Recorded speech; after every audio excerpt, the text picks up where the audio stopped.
Everyone, it's me Anjali from self improvement with Anjali. तो guys आ गई हूँ आप लोगों के साथ एक बहुत ही ज्यादा इंपॉर्टेंट टॉपिक लेके, और ये टॉपिक आपके लिए पूरा देखना बहुत ज्यादा जरूरी है, क्योंकि जैसे ही आप ये देखोगे ना, आप इस टॉपिक से बहुत ज्यादा रिलेट कर पाओगे और आपको ये फीलिंग आएगा कि अगर आपने लाइफ में ये चीज सुधार ली तो आप यहाँ से यहाँ पहुंच जाओगे।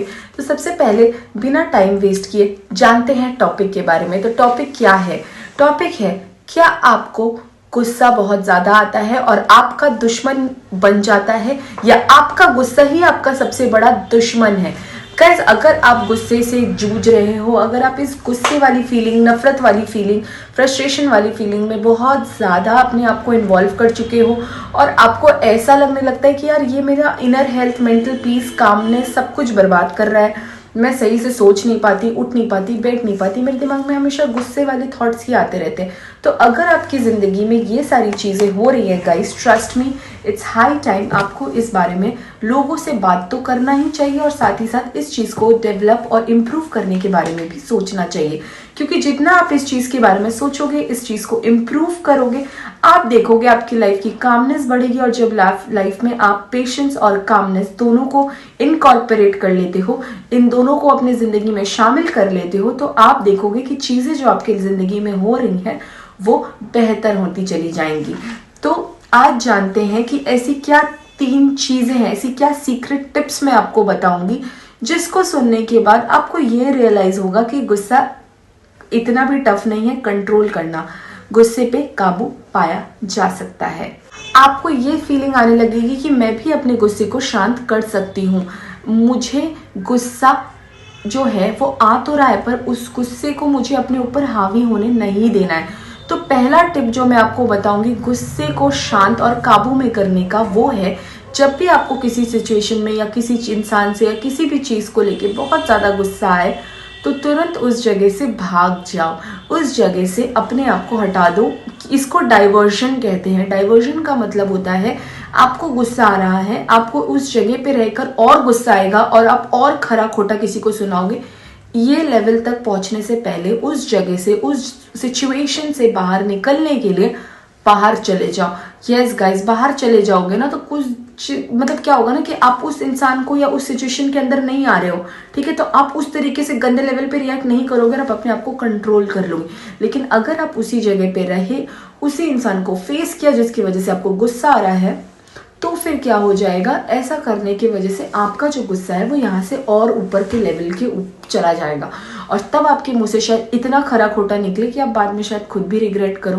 तो ये हुआ पहला टिप।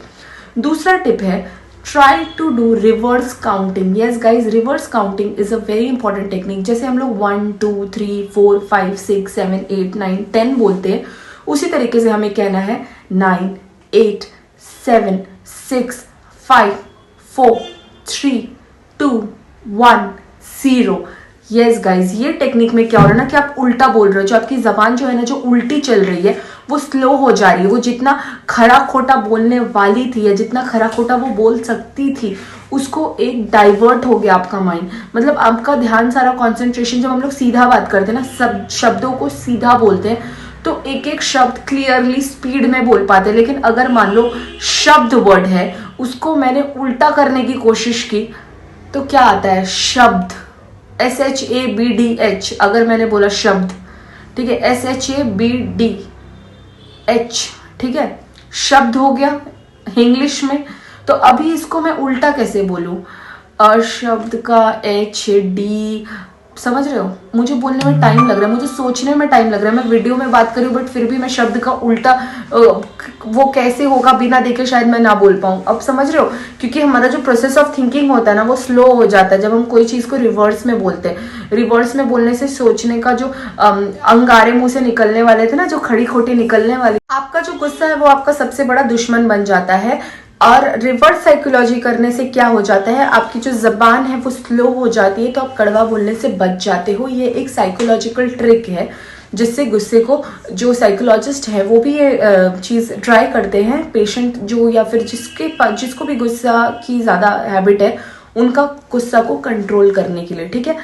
तीसरा गाइस, अगर मैं आपको सबसे इंपॉर्टेंट टिप बताऊं गुस्से को कंट्रोल करने के लिए, तो वो है engage yourself in some other work. Yes guys, खुद को किसी दूसरे काम में उलझा दो, किसी और काम में अपने आप को बिजी कर लो, या फिर इसको कहते हैं माइंड डाइवर्ट करना एक अलग तरीके से। मतलब आप अगर जिस चीज के ऊपर गुस्सा आ रहा है या किसी इंसान के ऊपर गुस्सा आ रहा है, अगर आप उसको फेस ही नहीं कर रहे हो, अगर आप उसके बारे में सोच ही नहीं रहे हो, अगर वो आपके सामने नहीं है, अगर आपने अपनी लाइफ को बहुत ज्यादा बिजी बना लिया है, और जब आप इतने बिजी हो जाते हो तो आपको अपना नेगेटिव थॉट्स दिमाग में नहीं आता है। ये भी एक साइकोलॉजी है, क्योंकि अगर आप मतलब अपने काम के बारे में सोच रहे हो तो मतलब आपका दिमाग किसी दूसरे चीज में ध्यान लग चला गया, और अगर आपका ध्यान बढ़ गया किसी दूसरे चीज में, आप इन्वॉल्व हो गए, तो नेचुरली क्या होगा, आपका जो गुस्सा है वो टोन डाउन हो जाएगा, और जब वो टोन डाउन हो जाएगा तो धीरे धीरे करके आप अपने गुस्से पे कंट्रोल और काबू पा पाओगे।